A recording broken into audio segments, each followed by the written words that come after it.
சொன்னீங்கன்னா என்னன்னு பேசி தீர்த்துக்கலாம், வேற வழியில தீர்த்துக்கலாம்.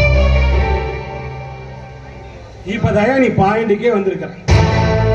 நீ வச்சிருக்கிற 3 பிளாட் முக்கியமா எங்க அண்ணனுக்கு தேவை. அது ஏன் எதுக்குன்னு எனக்கு தெரியாது. நானு நாளைக்கு ரிஜிஸ்டாருக்கு வந்து கையெழுத்து போட்டேன்னா உன் உயிர் தப்பும், இல்லைன்னா உன் உயிருக்கு நான் பொறுப்பு கிடையாது. தம்பி, இந்த ஊர்ல நான் பொழப்பு நடத்துறேன்னா அது காரணம் என்னுடைய செல்வாக்கு, பணபலம், ஆள்பலம். ஆள்பலமா?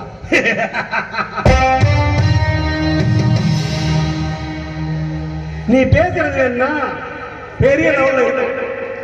என்ன பொறுத்த வரைக்கும் நீ சர்வ சாதாரண.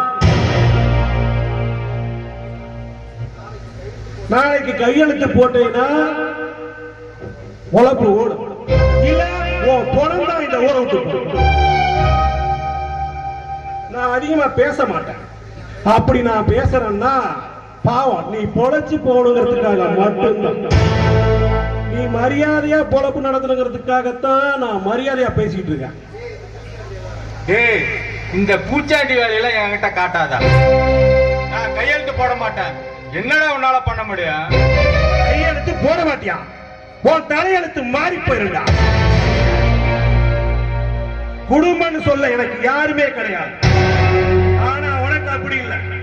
ஒரு பொண்டாட்டி 3 பிள்ளைங்க இருக்காங்க. மண்ணுக்காக பேசி மண்ணோட மண்ணா போயிடா. நீ யாருக்கிட்ட பேசிட்டு தெரியுதா? நாகராஜ், எங்கடா போனீங்க? எவனோ ஒருத்த வந்து என் வீட்டுல கண்டபடி கத்திக்கிட்டு கிடக்குறான். அவன் கைய காலை முறிச்சு அந்த முந்திரி தோப்புக்கு எருவா போடுங்கடா.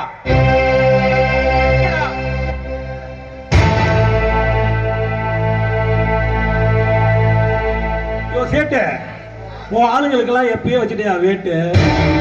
அவனுங்களை அடிச்சு ஆம்புலன்ஸ்ல அனுப்பி 1/2 மணி நேரம் ஆகுது. உன் கழுத்துல கத்தி வைக்க கூடாதுன்னு நினைச்சேன், இப்படி வைக்க வச்சுட்டீங்க.